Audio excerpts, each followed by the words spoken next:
যে প্রসেসরের পেছনে অনেকগুলো ডায়োড থাকে, অনেক সময় অনেক কম দামি প্রসেসর পাওয়া যায়। এই মাদারবোর্ডগুলো গ্লোবাল ভেরিয়েন্ট, চায়না ভেরিয়েন্ট এবং কোরিয়ান হয়। আসসালামু আলাইকুম ভিউয়ার্স, আশা করছি আপনারা ভালো আছেন, সুস্থ আছেন। আলহামদুলিল্লাহ আমিও অনেক বেশি ভালো আছি। যেখান থেকে ভিডিওটি দেখছেন সবাইকে ওয়েলকাম জানাচ্ছি নতুন একটি ভিডিওতে। আমি মোহাম্মদ মেহেদি হাসান। আজকের ভিডিওতে আমাকে সহযোগিতা করবে, তোমার নামটা বলো? শাওন। শাওন আমাদের সহযোগিতা করবে এবং শাওন কিন্তু আমাদের সেলটেকেই আছে। এবং দেখি আজকে শাওন কি তুমি পারবে পিসিটা বিল্ড করতে? আচ্ছা, দেখা যাক এই পিসিতে আসলে কি কি আছে। আপনাদের অনেকেরই আক্ষেপ ছিল যে মেহেদি ভাই ফুল পিসি বিল্ড করে দেখান না। এটা একটি প্রসেসর। শাওন, তুমি ভালো মতো প্রসেসরটি একটু আমার দর্শকদের উদ্দেশ্যে দেখাও। দেখতে পাচ্ছেন এখানে ইন্টেল কোর i5-এর 6 জেনারেশন প্রসেসর আছে। প্রসেসরটি যদি একটু উল্টাভাবে আমাদের দেখাতে তাহলে আমার ভিউয়ার্সদের জন্য সুবিধা হতো। এই যে ভিউয়ার্স, আপনারা একটা জিনিস দেখতে পাচ্ছেন যে প্রসেসরের পেছনে অনেকগুলো ডায়োড থাকে, অনেক সময় অনেক কম দামি প্রসেসর পাওয়া যায় যেগুলোতে আসলে এই ডায়োডগুলো ভাঙা থাকে। সো যারা এই প্রসেসরগুলো ক্রয় করবে তারা একটু দেখে শুনে ক্রয় করবেন, কারণ এই প্রসেসরগুলো কিন্তু ইনটেক্ট বক্সে আসে না, এগুলো কিন্তু এভাবে খোলাই আসে। ইন্টেল কোর i5 6 জেন আমি অনেকবার বলেছি। আর এখানে আর কি কি পার্টস আছে আমি দেখে নিই। 240 GB SSD আছে। SSDটা হলো টিম ব্র্যান্ডের এবং এটি কিন্তু মেড ইন তাইওয়ান। আর র্যামিস্টা ব্র্যান্ডের এখানে 4 GB র্যাম আছে হিটসিং সহকারে। র্যামটিও খোলা হবে একটু পর। আর প্রসেসরের সাথে যেহেতু কুলিং ফ্যান আসে না, সেহেতু বাজারে যে কোনো কুলিং ফ্যানই আপনি লাগাতে পারেন। 200 টাকার নর্মাল কুলিং ফ্যানগুলো আমি আসলে এত দামি প্রসেসরে প্রিফার করছি না। সো আপনারা একটু ভালো মানের কুলিং ফ্যান ক্রয় করবেন। এটিও খুলে দেখানো হবে। আর স্পেশালি মাদারবোর্ড নিয়ে কথা বলতে চাই। এখানে আসস ব্র্যান্ডের মাদারবোর্ড আছে। এই মাদারবোর্ডগুলো গ্লোবাল ভেরিয়েন্ট, চায়না ভেরিয়েন্ট এবং কোরিয়ান হয়। কোরিয়ান যেগুলো হয় সেগুলোতে 1 বছরের ওয়ারেন্টি আছে। এটি হলো আপনার 3 বছরের ওয়ারেন্টি সহ চাইনিজ ভেরিয়েন্টের মাদারবোর্ড। এই মাদারবোর্ডটি একটু আসলে আমার দর্শকদের উদ্দেশ্যে দেখানো উচিত বলে আমি মনে করছি। এটি কিন্তু নতুন মাদারবোর্ড, আপনারা দেখতে পাচ্ছেন। এখানে 2টি র্যাম স্লট থাকবে, অর্থাৎ যদি একটি র্যাম 4 GB ইউজ করেন, নেক্সট টাইমে আরও আপনি 4 GB ইউজ করতে পারবেন বা 8 16 GB র্যাম ইউজ করতে পারবেন। আর এখানে প্রসেসর বসানো হয়, আপনারা নিজেরা চেষ্টা করবেন না কখনো। আর এখানে সাটা পোর্টের মাধ্যমে কিন্তু আপনি আসলে হার্ড ড্রাইভ বা SSD সেটি লাগাতে পারবেন। সো এখানে 1টি 2টি 3টি 4টি সাটা পোর্ট আছে। আর কি মাদারবোর্ডে দেখানো আছে সেটি দেখে নিই। এবং এখানে কিন্তু এই মাদারবোর্ডটিতে USB 3 আছে। আর এই পাশে যদি আমার দর্শকদের উদ্দেশ্যে ডিসপ্লে পোর্ট দেখানো যায় তাহলে এখানে আমরা দেখতে পাচ্ছি যে 2টি ডিসপ্লে পোর্ট আছে, এর মধ্যে একটি VGA এবং একটি DVI। HDMI নেই। আর USB 3 পোর্ট আছে 2টি, USB 2 পোর্টস আছে 4টি। আর এটি ল্যান কানেকশনের পোর্ট। যারা আসলে ইন্টারনেটে নানা ধরনের ক্যাবলের মাধ্যমে ইন্টারনেট সংযোগ দিতে চান তারা এইখানে সরাসরি ক্যাবলের মাধ্যমে সংযোগ দিতে হবে। আর ওয়াইফাই রিসিভারের মাধ্যমেও দেওয়া যায়। আর এটি হলো, আগে আমরা আসলে PS2 মাউস বা কিবোর্ড ইউজ করতাম, এখন সেগুলো বাজার থেকে প্রায় বিলুপ্ত হয়ে গিয়েছে। আর লাস্টে যেটি সেটি হলো অডিও পোর্ট। আপনি এটির মাধ্যমে অডিও ইন আউট দুটি করতে পারবেন। এখানে মাইক্রোফোনের পোর্ট আছে, এখানে হেডফোনের পোর্ট আছে। সো যারা অডিও রেকর্ডিং করেন তাদের জন্য ঠিক আছে। এবং মাদারবোর্ডটি নতুন। মাদারবোর্ডটি যখন নতুন মাদারবোর্ড আপনারা ক্রয় করবেন তখন একটু দেখে নেওয়া উচিত যে মাদারবোর্ডে কোনো ফিজিক্যাল ড্যামেজ আছে কি না, কারণ মাদারবোর্ডে ফিজিক্যাল ড্যামেজ থাকলে কোনো ক্ষেত্রেই ওয়ারেন্টি হয় না। সো ফিজিক্যাল ড্যামেজগুলো একটু দেখে নেওয়া উচিত। আর ক্যাসিংটি আগে আমি আমার দর্শকদের উদ্দেশ্যে দেখিয়ে নিতে চাই। শাওন, ক্যাসিংটি এখানে গোল্ডেন ফিল্ডের একটি ক্যাসিং আছে। বেশিরভাগ মানুষই আমি দেখেছি, আমার অ্যানালাইসিস যেটা বলে, খুব বেশি 8 GB তারা পছন্দ করে না, বাট কোয়ালিটি ক্যাসিং তারা পছন্দ করে। আমি এই ক্যাসিংটির যে বিস্তারিত সেটি একটু আমার দর্শকদের উদ্দেশ্যে জানাতে চাই। শাওন, তুমি আমাদেরকে হেল্প করো, ক্যাসিংটা আসলে সুন্দরভাবে একটু আমাদেরকে দেখাও। এটি হলো সামনের পার্ট। এখানে দেখা যাচ্ছে 2টি USB পোর্ট আছে, অডিও আছে, এটা রিস্টার্ট সুইচ আর এটা পাওয়ার বাটনের সুইচ। ব্র্যান্ড হলো গোল্ডেন ফিল্ড। এই জায়গাতে DVD রাইটার লাগাতে পারবেন, DVD এটা আলাদাভাবে কিনতে হয়। আর এই পাশের যে অপশনটি আছে আমি একটু পাশে দেখিয়ে নিই। এখানে 120 মিলিমিটারের একটি ফ্যান লাগানো যায়, সো সেটি লাগাতে পারবে। আর ইনবিল্ড ফ্যান কিন্তু একটি 80 মিলিমিটারের দেওয়া আছে, এই ফ্যানটি পেছনে দেওয়া আছে। এবং 450 ওয়াটের একটি পাওয়ার সাপ্লাই দেওয়া আছে। সো যারা চিপ বাজেটের মধ্যে ক্যাচিং খুঁজছেন উইথ কোয়ালিটি, কারণ অনেক সময় দেখা যায় যে যেগুলো আসলে কোয়ালিটি লেস ক্যাচিং সেগুলোতে পাওয়ার সুইচগুলো বেশ কয়েক মাস পরে কিন্তু নষ্ট হয়ে যায়। সো এদিকে একটু গুরুত্ব দেওয়া উচিত বলে আমি মনে করি। আর এখন আমরা পিসি বিল্ডে চলে যাব। শাওন, দেখা যাক পিসি বিল্ড করতে পারে কি না। আর প্রসেসরটি তার আগে মাদারবোর্ডটি খোলা হয়েছে, এখানে রেখে কাজ করলে হয়তো বা আমার দর্শকদের জন্য সুবিধা হবে। আর ভিউয়ার্স আসলে আমি এ ধরনের ভিডিও করি না, আপনারা পছন্দ করবেন বিধায় কিন্তু এ ধরনের ভিডিও করছি। আর আমি একটু দেখিয়ে নিতে চাই যে অনেকে নিজেরা প্রসেসর বসাতে চায়, তারা যে ভুলটি করে, এখানে দেখছেন যে এক ধরনের ঘাট আছে, দেখতে পাচ্ছেন আপনারা, এই যে এই জায়গায় আপনারা এগুলো মিলিয়ে যদি প্রসেসর নিজে বসাতে চান বসাবেন।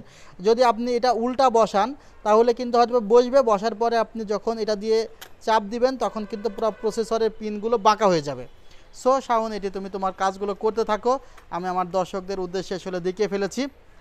আর আমি বলেছি যে এখানে কোয়ালিটি একটি কুলিং ফ্যান রাখা জরুরি আছে, সে কারণে কিন্তু একটি কোয়ালিটি কুলিং ফ্যান রাখা হয়েছে। আর ভিউয়ার্স, ভিডিওটি যদি ভালো লাগে অনেক বেশি লাইক এবং শেয়ার করবেন, কারণ আপনাদের জন্যই কিন্তু এ ধরনের ভিডিও প্রেজেন্ট করার চেষ্টা করছি। কুলিং ফ্যান যেটা আসলে কুলার মাস্টারের কুলিং ফ্যান, এখানে দেখা যাচ্ছে যে পিছনের দিকে কিন্তু পেস্ট দেওয়া আছে। খেয়াল রাখবেন যদি পেস্ট দেওয়া না থাকে তাহলে কিন্তু অবশ্যই পেস্ট দিতে হবে। আর এটি কুলার মাস্টারের i30 কুলিং ফ্যান। হিটসিঙ্কটি আমার কাছে মনে হয়েছে অনেক ভালো হিটসিঙ্ক। সো এটা আসলে বসানো যায়। তবে শাওন, তুমি একটি কিন্তু ভুল করে ফেলেছো, তোমার কিন্তু আগে এই যে বেসটি বসিয়ে নিতে হবে, কারণ যে ধরনের কুলিং ফ্যান, এই কুলিং ফ্যানগুলোর জন্য পেছনে বসিয়ে নিতে হয় বেস, তারপরে আসলে এটা স্ক্রু দিয়ে টাইট করতে হয়। সো আপনারা দেখতে পাচ্ছেন এটি কিন্তু পেছনের দিকে কিন্তু আগে বসিয়ে নিতে হবে, সেটি কিন্তু করা হচ্ছে। হ্যাঁ, পিছনের দিকে বসানোর কাজ শেষ, এখন এটি কুলিং ফ্যানটি লাগাতে হবে। সো শাওন, কুলিং ফ্যানটা ওইভাবে না, তুমি আরেকটি ভুল করেছো, কুলিং ফ্যানটা কিন্তু এইভাবে লাগাতে হবে।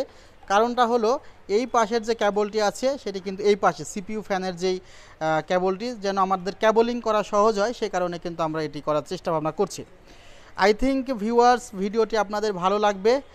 আর আমি আমার সহযোগী নিয়ে ভিডিওটি করার চেষ্টা করছি। আপনারা যদি আমাকে উৎসাহ দেন তাহলে এ ধরনের ভিডিও প্রতি সপ্তাহে একটি করে আমি দেওয়ার চেষ্টা করব, যেখানে নানা ধরনের কনফিগারেশন নিয়ে আমি আসলে ভিডিওগুলো করব।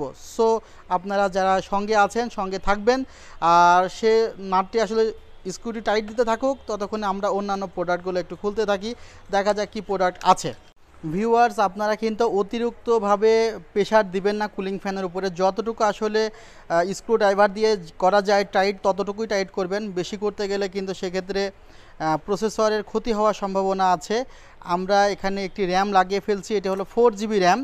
আপনারা চাইলে কিন্তু এখানে 8GB র্যামও লাগাতে পারেন, সেক্ষেত্রে আপনাদের বাজেট বাড়বে। আর এই পিসিটা আসলে আমি যাদের বাজেট 21,000 টাকা তাদের জন্য দিতে চাচ্ছি, এবং আশা করা যায় এই পিসিটা দিয়ে যারা 2 থেকে 3 বছর বা এর বেশি কাজ করতে চান তারা করতে পারবেন। যারা ফ্রিল্যান্সিংয়ের সেক্টরে আছে তারাও কিন্তু কাজ করতে পারবেন। আসলে এইভাবেই কিন্তু এসএসডির সাথে কানেক্ট করতে হয়, আর পাওয়ার সাপ্লাই থেকে কিন্তু আরেকটি কানেক্ট আসে। সো আপনারা দেখছেন, আমি আসলে আপনাদেরকে আজকে বিস্তারিত দেখানোর চেষ্টা করছি। আপনারা যদি এসএসডি ইউজ করেন দেখবেন এখানে 2টি কানেকশন আছে, একটি হলো সাটা কেবলের মাধ্যমে দিতে হয়, আর একটি পাওয়ার সাপ্লাইয়ের পাওয়ারের মাধ্যমে দিতে হয়। সো আপনারা সেটি দিবেন, আমরাও সেটি দেখাবো যখন ক্যাসিংয়ে ফিট করব। আর আমাদের যে আরেকটি বিষয় আছে, এখানে আপনারা দেখতে পাচ্ছেন এটাকে বলা হয় আইও শেল্ড, এটি কিন্তু মাদারবোর্ডের সাথেই থাকে। সো এটি ক্যাসিংয়ে আমরা ফিট করলে আরও সুন্দর লাগবে। আমরা ক্যাসিংয়ে ফিটে যাচ্ছি এখন। ভিউয়ার্স, আসলে আমি পিসিটা বিল্ড হয়ে গিয়েছে, এখনও সফটওয়্যার দেওয়া হয় নাই বা উইন্ডোজ দেওয়া হয় নাই। আমি তার আগে আসলে কানেকশন সম্পর্কে আপনাদেরকে যদি একটু জানিয়ে দিই, আমি পিছনের যে ফ্যানটি আছে এটি সবচেয়ে ইন্টারেস্টিং পয়েন্ট এই ক্যাসিংটির, কারণ ব্যাকে একটি ফ্যান খুবই জরুরি। সেটি যে RGB হতে হবে সেটা জরুরি না, বাট ক্যাসিংয়ে একটি ফ্যান পেছনের দিকে থাকলে ভেন্টিলেশনে হেল্প হয়। আমরা যদি এই যে পিসিটি টোটাল সে পিসিটা একটু অ্যানালাইসিস করি, দেখতে পাচ্ছি যে কিছু কানেকশন এখানে USB এবং অডিও কানেকশন দেওয়া আছে এই পাশে, এবং আমাদের যে পাওয়ার সুইচ যখন আমরা প্রেস করি তখন যে আমাদের পিসিটা অন হয়, যখন আমরা রিস্টার্ট সুইচ প্রেস করি তখন যে আমাদের পিসি রিস্টার্ট হয়, এগুলো আসলে ক্যাসিংয়ের যে সুইচের সাথে এই যে কানেকশন দিতে হয়, এখানে কিছু আমাদের কানেক্টিভিটি আছে যার মাধ্যমে কিন্তু আমরা ক্যাসিংয়ের যে কানেকশনগুলো সেগুলো এখানে দিয়ে থাকি। আর এখানে একটি 4GB র্যাম আপনারা দেখতে পাচ্ছেন, আরও একটি চাইলে 4GB র্যাম আপনারা লাগাতে পারেন। 24 পিনের এখানে পাওয়ার সাপ্লাই থেকে কানেকশন আছে, আর এখানে 4 পিনের কানেকশন আছে। এই দুইটি কিন্তু দিতে হবে, না হলে কিন্তু আপনি পিসিতে কানেকশন আসবে না পাওয়ার সাপ্লাই কানেকশন দিলেও। আর এই পাশে দেখতে পাচ্ছেন যে এই যে কুলিং ফ্যানটি যে ঘুরবে সে যে পাওয়ারটি নিবে সেটি কোথায় থেকে নেবে, সে কারণে এখানে কিন্তু একটি কানেকশন পাওয়ার আছে। আর বলেছিলাম যে ক্যাসিংটি গোল্ডেন ফিল্ড ব্র্যান্ডের এবং এই ক্যাসিংটিতে কিন্তু গোল্ডেন ফিল্ডেরই 450 ওয়াটের পাওয়ার সাপ্লাই আছে, সেটি আপনারা দেখতে পাচ্ছেন। চাচ্ছিলাম যে একটি ভালো মানের একটি পিসি প্রোভাইড করার, আর এই জায়গাতে আপনারা দেখতে পাচ্ছেন যে আমি কিন্তু এসএসডি লাগিয়েছি। সো ক্যাসিংয়ের এসএসডি এই জায়গাগুলোতে লাগাতে হয়। তুমি তো শেষমেশ আসলে পিসিটা বিল্ড করে ফেললে, এখন তুমি আমাদের দেখাও যে আসলে আমরা বুঝবো কিভাবে, যেটা কনফিগারেশন সম্পর্কে নিশ্চিত কিভাবে হব, সেটি আমরা একটু দেখতে চাই। প্রপার্টিস থেকে আসলে আমরা দেখতে পাচ্ছি যে এখানে ইন্টেল কোর i5-এর 6th জেনারেশন প্রসেসর আছে, 4GB র্যাম আছে। এখন যদি কোনো গ্রাহক জানতে চায় যে এখানে কত জিবি স্টোরেজ আছে, সেটা সে দেখবে কিভাবে, সেটি একটু দেখানোর জন্য আমার দর্শকদের যদি দেখাতে তাহলে ভালো হতো। স্টোরেজটি আমরা দেখতে চাই যে কত জিবি স্টোরেজ আছে।